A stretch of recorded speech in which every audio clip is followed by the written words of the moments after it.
오늘은 본문의 말씀을 중심으로 부활의 영광이라고 하는 제목으로 함께 은혜를 나누기를 원합니다.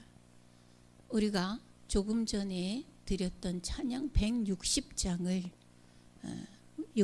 가사를 보면 부활을 이렇게 표현을 하고 있습니다. 무덤에 가두었다. 무덤에 머물러. 예수님을 무덤에 가두었습니다. 그리고 지켰습니다. 그런데 그 지킴은 헛된 것이었다. 그리고 거기 못 가두는 거다 원래. 이렇게 찬양시를 쓰고 있습니다. 부활이라고 하는 건 원수를 다 이긴 거다. 그리고 무덤에서 살아나오셨다. 그냥 끄집어냈다가 아닙니다. 시체를 옮겼다. 미라가 되어져서 산소에서 박물관으로 옮겨졌다가 아닙니다. 무덤에서 살아나셨다. 어두움을 이기시고 나와서 성도들을 길이 다스리시는 것이다. 부활은 이런 것이다. 그래서 사셨다라고 우리는 찬양을 하는 겁니다. 이게 부활이에요. 아무리 꽁꽁 가두고 돌로 인봉을 했으나 가둘 수 없는 것. 아무리 지키지만 지켜봤자 헛된 것. 절대 가둘 수 없는 것. 원수가 이겼다 하나 원수가 지는 것. 무덤에서 살아 걸어 나온 것. 이것이 부활입니다. 이렇게 보면 부활은 죄인들의 악과 헛됨을 완벽하게 깨뜨려버리는 리크리에이션, 다시 말해서 재창조라고 말할 수 있습니다. 역시 우리는 부활이 가져온 이 새로운 세상을 오늘은 부활의 영광이라고 하는 그 개념으로 한번 찬찬히 살펴보려고 하는 겁니다. 십자가는 어둠과 죽음이었던 것 맞습니다. 그러나 부활은 찬란한 빛이요 영광입니다. 부활을 어떻게 표현할까요? 첫 번째는 부활은 빛이다. 이렇게 표현할 수 있습니다. 예수님이 십자가에 못 박혀 죽으실 때 그분이 죽으심은, 만물의 근원이 되신 그분이 죽으심은 사망이었습니다. 그래서 해조차도 빛을 완전히 잃었었죠. 완전히 잃었었습니다. 세상이 캄캄해졌습니다. 네. 그것이 잠깐이 아니라 6시에서 9시까지 그렇게 해는 빛을 잃고 온 세상은 어둠에 갇혔었습니다. 누가복음 23장 44절에 보면 때가 제 6시쯤 되어 해가 빛을 잃고 온 땅이 어둠이 임하여 제 9시까지 계속되었다. 이렇게 얘기를 합니다. 누가요? 역사학자가. 예수님의 죽으심으로 인한 두려움과 근심과 걱정은 이제는 부활로 완전히 소망으로 바뀝니다. 빛으로 바뀝니다. 누가복음 24장 4절에 보면 이로 인하여 근심할 때에 문득 찬란한 옷을 입은 두 사람이 곁에 섰는지라. 부활의 영광을 전하는 그 천사조차도 찬란한 그 옷을 입고 전합니다. 예수님조차도. 예수님은 몸과 육신이 완전히 다른 생명이 되어져서 부활하셨습니다. 예수님은 만난 마리아에게 오늘 본문에 보면 이렇게 말합니다. 17절 같이 보시겠습니다. 17절입니다. 예수께서 이르시되 나를 붙들지 말라. 내가 아직 아버지께로 올라가지 아니하였노라. 너는 내 형제들에게 가서 이르되 내가 내 아버지 곧 너희 아버지 내 하나님 곧 너희 하나님께로 올라간다 하라 하시니. 이렇게 말씀하고 있습니다. 예수님의 부활은 전혀 다른 생명이고 전혀 다른 빛이고 전혀 다른 영광입니다. 그렇기 때문에 예수님의 부활을 경험한 사람들은 더 이상 어두움에 갇혀 있을 수 없습니다. 더 이상 어두움에 갇혀 있지 않습니다. 그리고 더 이상 예수님의 죽으심으로 두려워하지 않습니다. 부활은 빛입니다. 두 번째 전에요. 11절에 보면 마리아는 무덤 밖에 서서 울고 있더니 굽으려서 무덤 안을 들여다봤습니다. 16절에 보면 예수께서 마리아야 하시거늘 마리아가 돌이켜 선생님 라보니 했습니다. 18절 막달라 마리아가 가서 이제 울며 불며 가는 게 아니에요. 무서워서 떨면서 숨어서 다니는 것 아닙니다. 가서 제자들에게 내가 주를 보았다 하고 주께서 자기에게 이렇게 말씀하셨다라고 전합니다. 부활의 경험을 세상에 전하는 사람들은 더 이상 두려움과 무서움이 아니라 뛰어다니는 불덩어리가 됩니다. 어디에든지 빛나는 빛이 됩니다. 부활의 영광입니다. 두 번째로 부활은 무엇인가? 부활은 평강입니다. 부활하신 예수님이 두려워 떠는 제자들이 오셔서 제일 먼저 하셨던 말씀이 평강입니다. 평안할지어다. 평강 곧 평화입니다. 하늘의 평화 그리고 평안. 예수님의 죽음은 제자들에게 두려움과 고통이었습니다. 우리 19절 같이 읽어보면요. 이날 곧 안식 후 첫날 저녁 때에 제자들이 유대인들을 두려워하여 모인 곳의 문들을 닫고 기도를 했어도 찬양을 했어도 누가 와서 자기들을 그렇게 해야 할까 봐 무서워서 문을 꽁꽁 걸어 잠그고 숨어 있었습니다. 뿐만 아니라 자기들끼리 불신도 그것 죽음의 두려움과 무서움 이것 이외에 어떤 신뢰도 어떤 신의도 갖지 못하고 있었습니다. 25절에 보면 부활하신 예수를 만난 제자들이 도마에게 그렇게 얘기를 합니다. 뭐라고요? 예수님이 살아나셨다고. 예수님이 여기 오셨다고. 근데 도마가 뭐예요? 원래 의심이 맞는 사람이었는지는 성경은 이야기하지 않아요. 그런데 그 두렵고 떨림과 무서움의 마음을 가지고 있던 제자 중에 하나였던 도마는 그렇게 얘기합니다. 아니야. 그들이 다 이구동성으로 다 그렇게 얘기를 하지만 못 믿어. 무서운 거예요. 아직도 무서운 거예요. 부활을 경험하지 못한 사람들은 아직도 무서운 거예요. 세상의 그 권력과 권세와 그 세상의 흐름들이 아직도 무서워요. 여러분은 어떠세요? 세상에 이런 거친 불법의 흐름들이 무섭고 떨리지는 않으시나요? 25절 보면 다른 제자들이 그에게 이르되 우리가 주를 보았노라 하니 도마가 이르되 내가 그의 손에 못자국을 보며 내 손가락을 그 못자국에 넣으며 내 손을 그 옆구리에 넣어보지 않고는 믿지 아니하겠노라. 도마의 입장에는 여지가 없어요.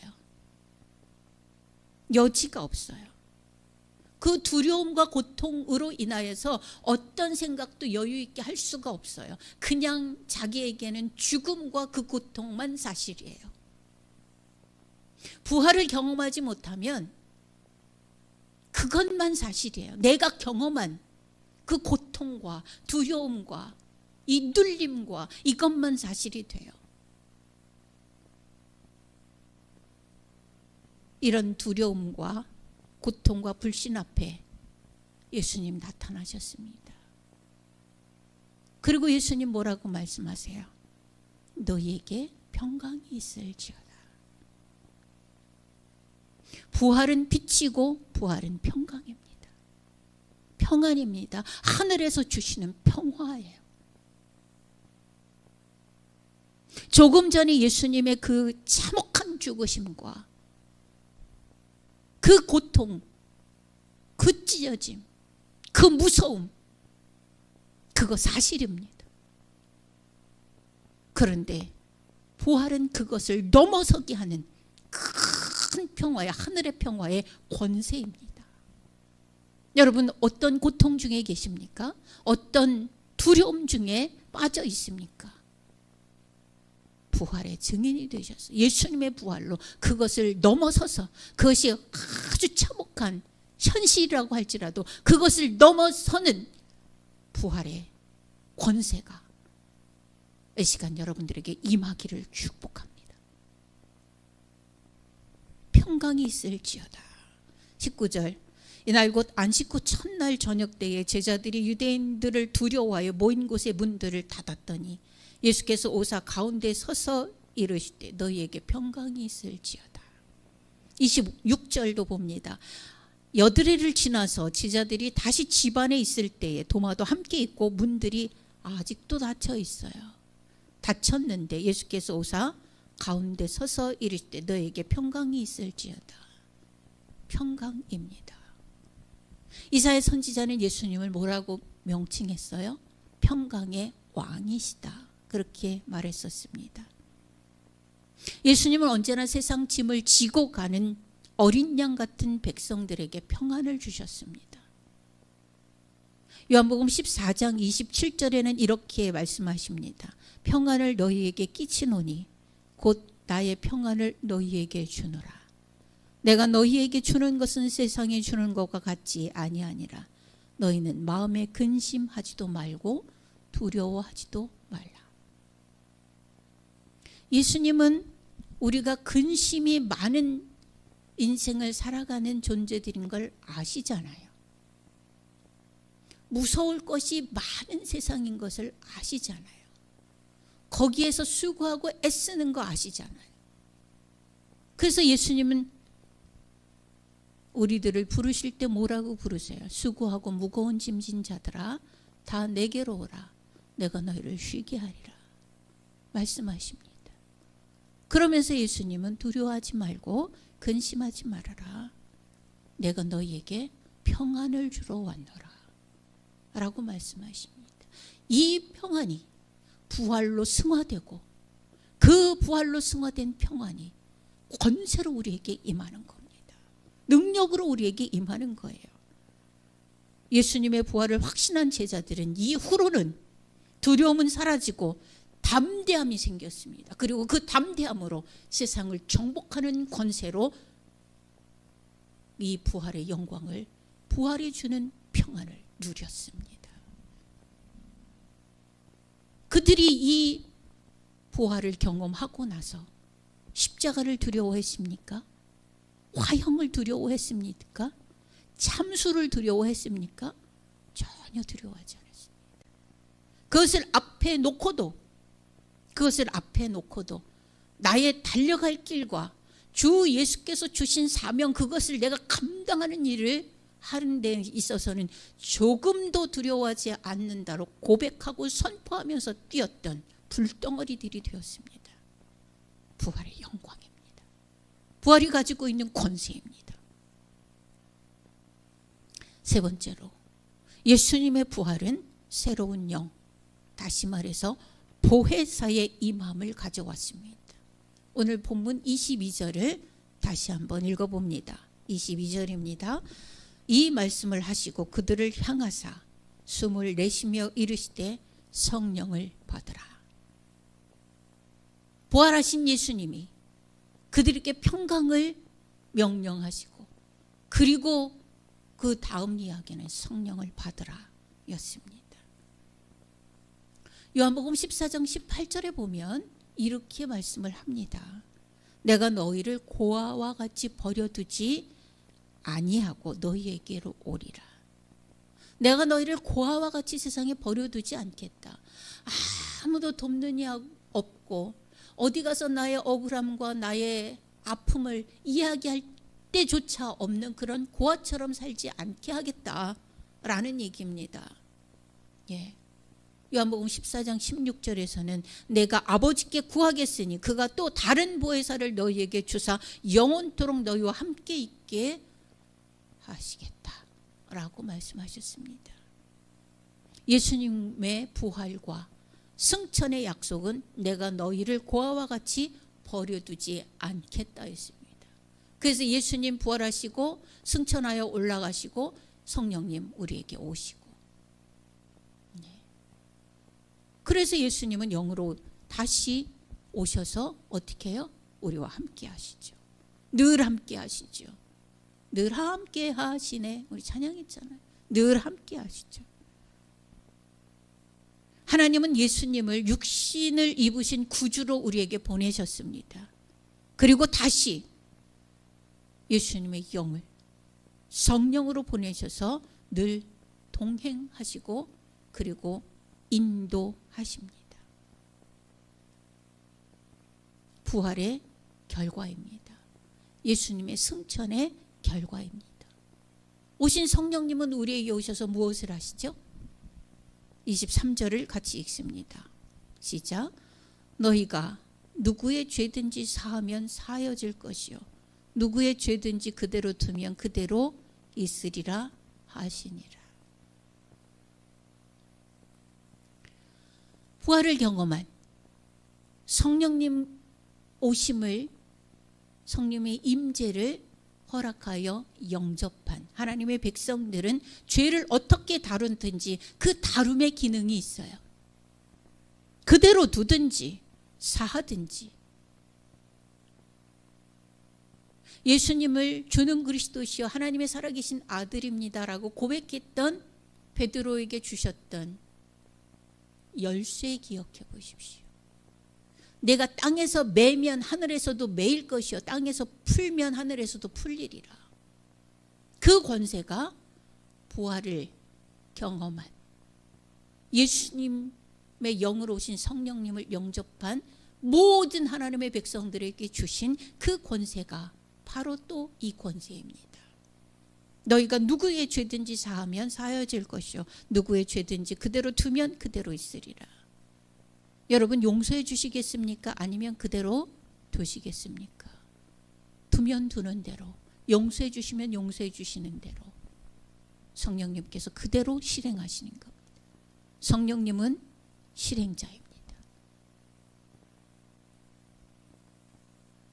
요한복음 14장 26절에 보면 또 성령님 이런 역사들을 우리 안에 행하시죠. 어떤 역사인지 보세요. 보혜사 곧 아버지께서 내 이름으로 보내실 성령 그가 너희에게 모든 것을 가르치시고 내가 너희에게 말한 모든 것을 생각나게 하시리라. 여러분 뭐가 부족하세요? 뭐가 답답하세요? 기도해 보시죠. 우리 안에 성령님 계시잖아요. 성경을 읽을 때도 모르는 거 우리 많잖아요. 그러면 성경은 누가 기록했어요? 성령의 감동으로 기록되어진 것이잖아요. 저자가 우리 안에 계시니 성령님 이게 무슨 말씀이에요? 내가 이 말씀을 가지고 어떻게 살아야 돼요? 기도하시면 저자가 너무나 잘 알려주지 않겠어요? 우리의 삶 가운데도 구주와 주님으로 오신 예수님의 영이시니 그분께 기도하면 우리의 삶 가운데 얼마나 다양한 많은 것들을 인도하시고 지키시고 가르치시고 생각나게 해주실까요? 여러분 지금 성령님과 함께 동행하여 사는 삶을 좀 혜택을 좀 보고 사시죠. 혜택을 좀 보고 사세요. 예. 뭐 아주 조그만 바늘 끈만한 예지만 한 두어 개를 좀 말씀을 드려볼게요. 제가 전에 다른 교회에서 사역할 때 어떤 권사님이 계셨어요. 근데 그 권사님은 글을 모르시는 분이에요. 근데 기도했어요. 저랑 성경 공부를 시작하면서도 그분은 그랬어요. 나는 글을 몰라서 읽지를 못해요. 라고 전제를 하고 시작하셨어요. 괜찮다라고 말씀을 드렸어요. 그냥 듣기만 하셔도 된다라고 말씀을 드렸어요. 그리고 시작했어요. 그분 엄청 기도했어요. 왜? 제가 성경 공부할 때 숙제를 많이 내주거든요. 근데 자기도 하고 싶은데 못하겠는 거예요. 글씨를 모르니까요. 근데 그분이 기도하면서요. 참 기가 막힌 것은 하나님이요 성경을 읽게 하셨어요. 뭔지 모르는데 자기는요 세상의 책들은 하나도 못 읽어요. 근데 희한하게 성경만 읽어요. 성경만 읽어요. 떠듬떠듬이지만 성경만 읽어요. 제가 어디를 찾아서 여기를 읽어보세요. 잘 못 찾지요. 좀 찾아드리면 떠듬떠듬 읽어요. 저는 이건 기적이라고 생각을 해요. 또 어떤 권사님이요. 지금 92살, 92세가 되신 권사님이신데 아주 기도가 힘있는 권사님이 특징이 그래요. 기도가 아주 힘있는 권사님이셨어요. 근데 연세가 이제 많이 드시다 보니까 이게 치매는 오지 않았는데 집 밖으로 나가면 어디를 가면 잘 못 찾겠는 거예요. 근데 한 번은 나갔다가 길을 잃어버려서 집에를 도저히 못 찾겠더래요. 그래서 어떡하지 그러면서 막 그 길가에 나무 밑에 앉아서 울면서 기도하신 거. 하나님 나 집을 못 찾겠습니다. 하나님 나 집을 못 찾겠어요. 하나님 나 집 좀 데려다 주세요. 그렇게 기도하고 울면서 기도하고 눈을 떴는데 그 교회 권사님이 지나가시더래요. 그래서 권사님 나 지금 길을 잃어버려 집을 못 찾겠는데 나 집 어디로 가? 그랬더니 이쪽으로 이렇게 가세요. 그랬더니 그 권사님 대단하죠. 우리 보통 사람들 같으면 권사님 가세요. 모셔다 드릴게요 할 텐데 그 권사님 이렇게 가세요. 그냥 그러고 갔대요. 그래서 가는데 또 딴 데가 나오고 집이 안 나오더래요. 그래서 그 자리에 주저앉아서 또 기도했대요. 하나님 나 집에 좀 데려다 주세요. 한참 울면서 기도했더니 길이 보이더래요. 그래서 집에 오셨다고. 그런 간증을 제가 며칠 전에 들었어요. 이거는 아주 바늘 끝만한 아주 작은 예지요. 모든 것을 내가 하나님의 뜻까지도 가르쳐주고 생각나게 하리라. 여러분 하나님의 뜻이 무엇인지 모르세요? 기준이 이거예요. 성령님 하나님이신 삼위일체 하나님이신 성령님 내 안에 계시니 직접 물어봐도 되고 데살로니가 전서 5장에 있는 것처럼 항상 기뻐하라. 쉬지 말고 기도하라. 범사에 감사하라. 이는 그리스도 예수 안에서 너희를 향하신 하나님의 뜻이니라. 이 기준을 가지고 결정하면 되죠. 부활은 뭐를 가져왔어요? 보혜사의 임재를 가져왔습니다. 이게 부활의 영광이라고 하는 거예요. 이게 보혜사가 뭐죠? 돕는 자. 옆에서 귀에다 대고 이렇게 늘 귀에다 대고 뭔가를 얘기해주는 조력자를 우리는 보혜사라고 성경은 표현하고 있습니다.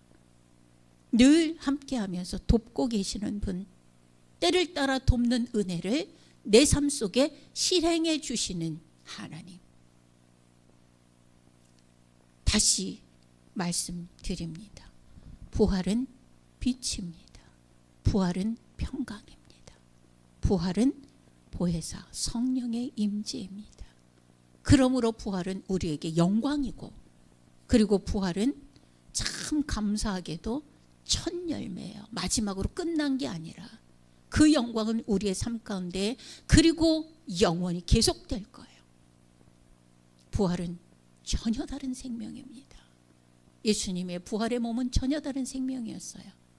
우리도 그 부활을 바라보며 걸어가는 그 길을 걸어갑니다. 부탁입니다.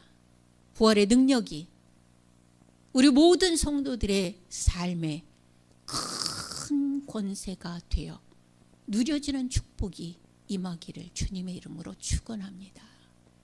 기도하겠습니다. 하나님 감사합니다. 예수님의 죽으심이 참 참혹하고 큰 두려움이었으나 그 공포에서 당당하게 일어날 수 있는 의의 선포가 있게 하시니 감사합니다.